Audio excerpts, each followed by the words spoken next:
Hello everyone and welcome to Distinct Mastering. My name is Freddie. Today we're going to be talking about a mistake that you might make if you are an Ableton user and if you use room correction, and third, if you like to resample. Let's talk about what these three parameters mean and get into the video. Okay, before we get into the video, let's talk about room correction. I'm not here to tell you what it is, but I personally use room correction here in my room, and I use SonarWorks, there's turn-off systems, there's lots of different types of room correction. If you are interested in me doing a video on room correction, drop me a comment down below, and I will think about doing one for you.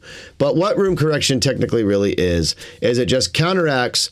You measure the room and it counteracts an EQ move out your monitors and, helps balance the room with the speakers in the existing room that you're in. But the problem is when you bounce your stuff, you have to turn it off, and because you commonly put it at the very end of your master bus on your master chain.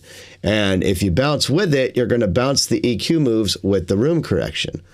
So one of the things that I wanted to discuss today, for all you Ableton users like me, if you like to resample, you can accidentally resample with your room correction on. Let me rephrase that. You are probably resampling with your room correction on. Let me show you how this works and how to fix it. This is something that can be commonly overlooked. Now, this is a session of one of our tracks at NOS Recording, so I'm not going to play you the full thing because it's already released. It's Eric Diaz, We Going Down. I'll leave you a link to that down below so you can check out the tune. And I'm going through and saving some of the sounds for future sample packs on the label and various things. And I want to show you something. If you commonly like to resample like me, if you put on a track and you go in here and you go to resampling, you turn on record and you're gonna be able to sample anything in your session. It's a great trick. And you see right there, it's already getting the signal. Now, what I did here to show you exactly what's going on is this is the original signal that you just heard. This was my new resampling track that I was going to create, but I already have some resamples here. Now, if you forget to go to your main track and turn off your room correction, you will be resampling with room correction on, because the resampling is pulling everything from your main master bus. And if your room correction is on your main master bus and you forget to turn it off, that's going to be your culprit and something you probably overlooked.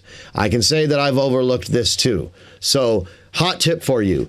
Now let's talk about this. SonarWorks, for example, gives you a window that pops up. That window will always pop up if you try to do an export from Ableton, but it does not pop up when you're trying to resample. So that's something that you need to pay attention to. Okay, let me show you what's going on here. This top track right here is the original sound that I'm resampling, and the bottom track below is with the resample with the room correction, and the one below that is without. So I want to show you the differences. Visually, you could see the waveforms are different.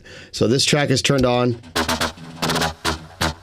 That's what that sound sounds like. Let's do the one with the room correction. This was the resample with room correction, not bypassed.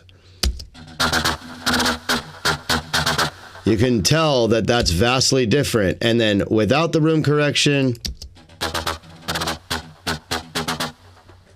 there you go. So that is my tip for the day for you. It's a short video, but a really good one. If you are an Ableton user and you like to resample and you use a room correction software like SonarWorks like me, you could be a culprit of this little easily overlooked issue. So if you enjoyed this video, please do leave me a comment and let me know if I helped you out. Please hit the like button, subscribe to my channel, and that bell notification will keep you up to date on future videos. My name is Freddie from Distinct Mastering, and have a good day. Peace.